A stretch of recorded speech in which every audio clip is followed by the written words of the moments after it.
Hər kəsə salam, mən Quliyeva Cəmilə və gəlin keçən dəfə qaldığımız yerdən testlərimizə davam edək. Mən indi 9-cu suala baxacağam.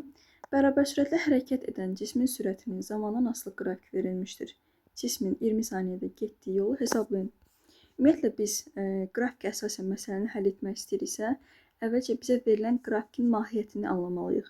Və biz indi baxırıq ki, bizə çox asan bir qrafik verilib. Qrafikdə bizə verilib cismin sürəti, yəni V və yola sərf etdiyi zaman, məsafəyə sərf etdiyi zaman, yəni T verilmişdir.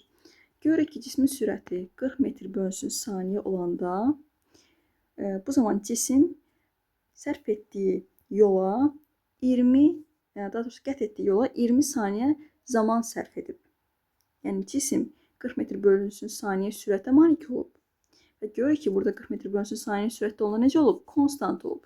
Yəni, bərabər sürətlə hərəkət edib. Bunu da ki, necə bilirik? Çünki V-nin T-dən asılı qrafiki, əgər cisim düz xətli bərabər sürətli, yəni öz sürətini dəyişmir. Əvvəlcə 40 metr bölünsün saniyə olub, sonra 50 metr bölünsün saniyə olmur və yaxud da 30 metr bölünsün saniyəyə çevrilməyib. Onun sürəti həmişə 40 metr bölünsün saniyə olub, bərabər olub əvvəlki vəziyyəti ilə. Ona görə də cismin sürəti əgər bərabər sürətlidirsə, bu zaman V-nin T-dən asılı qrafiki həmişə konstant olacaq.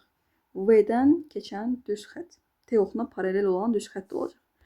Bizə burada verilən qrafikdə də elədir, bərabər sürətlidir. Və bunu məsələnin şərtindən də görə bilərik ki, burada yazılıb bərabər sürətli.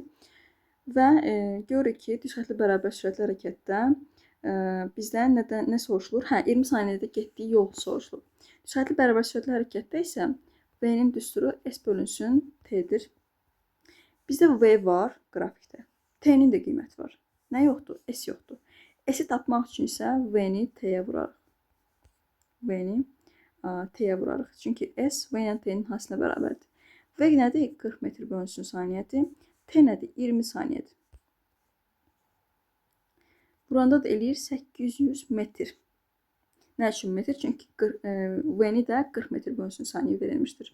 Kilometr bölünsün saat yox, metr bölü saniyə verdiyi üçün biz bilirik ki, aldığımız məsafə də metrlə hesablanır.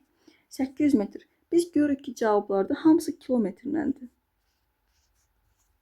Biz isə almışıq cavabı metrlə. Və metri kilometrə çevirmək üçün də onu minə bölmək lazımdır. Çünki 1 kilometr 1000 metrdir. 800 metrdə kilometrə çevirmək üçün onu minə bölərik. Alırıq 0,8 kilometr. Yəni D variantı. Cavabımız 11 olur, D variantı. Gəlin bunları silək. Daha sonra 10-cu suala baxacağıq. Yazılıb ki, bərabər sürətli hərəkətdə yolun zamandan asılı qrafiki hansıdır? Ümumiyyətlə, düz xəttli bərabər sürətli hərəkətdə bayaq dediyimiz kimi V-nin T-dən asılı qrafiki bərabər sürətli olduğu üçün T oxuna paralel düz xətt olur. Və V T-dən konstant olaraq asılıdırsa, bu zaman S-in T-dən asılı qrafiki də koordinat başlanğıcından keçən düz xətt olur. Belə bir cavab da sadəcə Y variantında var. Ona görə düzgün cavabımız olacaq Y variantı. 11-ci sual. Bərabər sürətli hərəkətdə sürətin zamandan asılı qrafiki bayaq dediyimiz kimi T oxuna paralel düz xətt olacaq. Yəni B.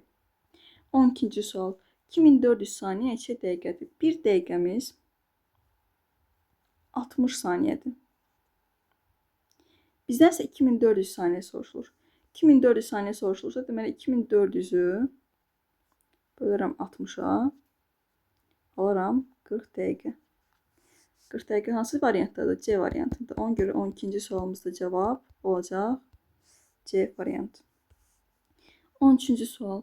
1,5, yəni 1,5 saat neçə dəqiqədir? Biz bilirik ki, 1,5 1 saat, yəni plus 0,5 saat deməkdir. 1 saatımız da 60 dəqiqədir. 0,5 saat da nə deməkdir? 0,5 1-in yarısıdır deyə 1 saatın yarısı kimi qəbul edirik. 1 saatın yarısı da 60 dəqiqənin yarısı deməkdir. Yəni 30 dəqiqə deməkdir.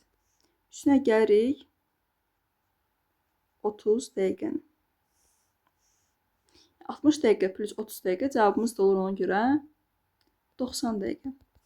D variantı.